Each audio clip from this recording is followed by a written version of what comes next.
They thought she was just a farm girl with dirt under her nails. But the moment she reached for that old radio under the porch, everything changed. The sound of engines ripped through the quiet countryside, 30 motorcycles tearing down the gravel road, kicking up clouds of dust that rolled across the wheat fields like smoke.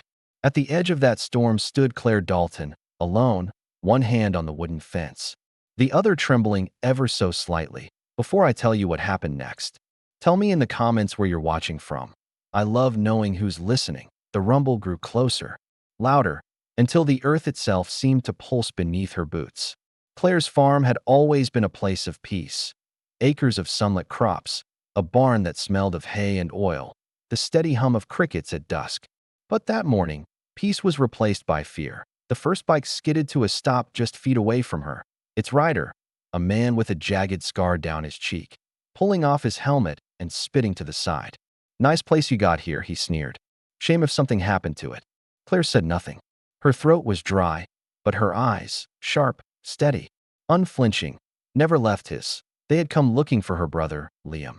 Months ago, he'd testified against a biker gang known as the Black Rain, helping the DEA uncover a weapons smuggling ring.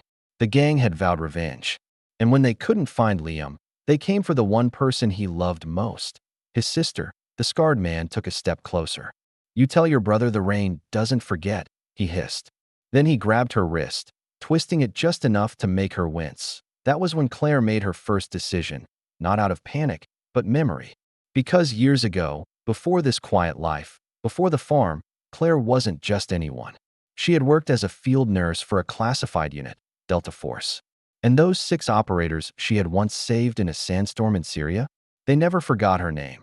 Her eyes darted toward the porch.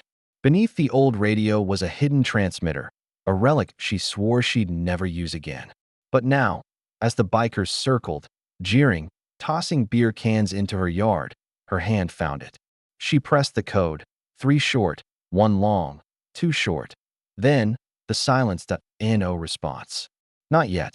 Only the roar of engines, laughter, the creak of her old barn doors as they broke the locks and poured inside. Claire's heart thudded. Her father's photograph, a soldier himself, stared down from the wall of the farmhouse. She whispered under her breath, "Please, not again." The sun began to fall behind the hills. Shadows stretched long across the dirt. The bikers lit torches, yelling, their voices echoing like ghosts through the valley, but 50 miles away, inside a fortified hangar that most civilians didn't even know existed. A small red light began to blink on a console. A man in combat fatigues looked down and froze. "Commander," he called out, "we've got a Delta distress ping.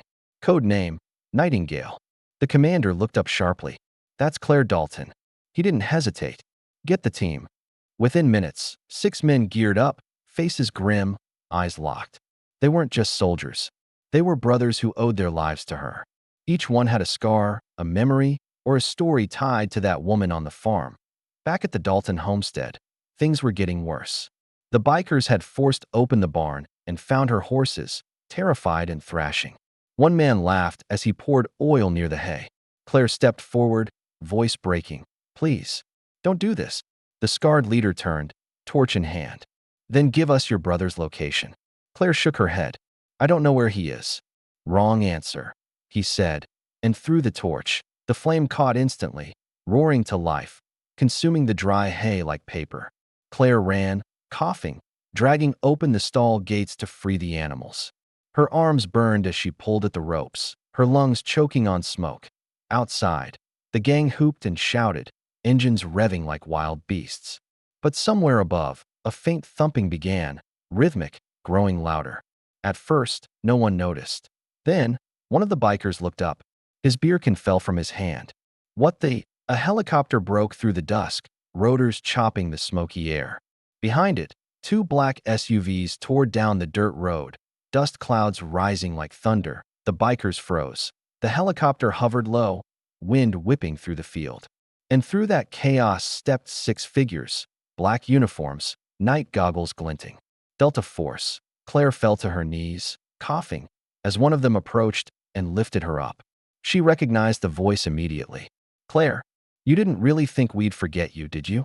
It was Mason, The medic she'd once dragged through fire when everyone else thought he was gone. The yard erupted in chaos. The bikers scrambled for their weapons, but the Deltas moved like shadows, coordinated, silent, unstoppable. One disarmed the scarred leader with a twist and a strike. Another swept through the barn, extinguishing the fire before it reached the fuel drums. Neighbors, drawn by the noise, gathered at the edge of the road, whispering, watching, unsure if they were witnessing rescue or war. Claire stood beside Mason, trembling. "They were going to burn everything," she whispered. "Not tonight," he said. "Not while we're breathing." The leader tried to run. A Delta caught him mid-stride, slamming him to the dirt.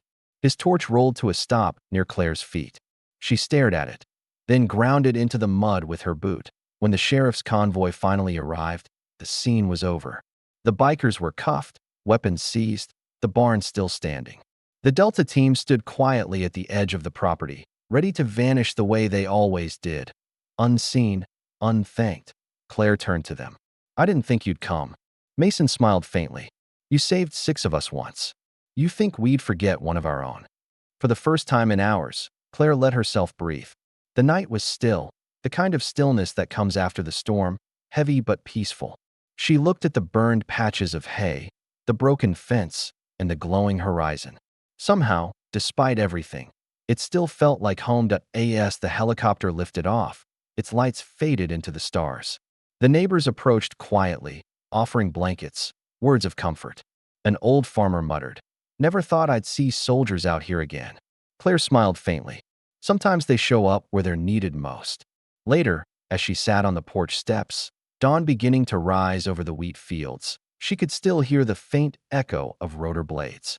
A reminder that courage has a way of finding its way back, because loyalty doesn't vanish, it remembers, and it answers the call. And sometimes, the quietest farm girl carries the loudest kind of strength. If this story moved you, tell me in the comments what part hit you hardest. And don't forget to subscribe for more stories of courage, loyalty, and the power of standing your ground.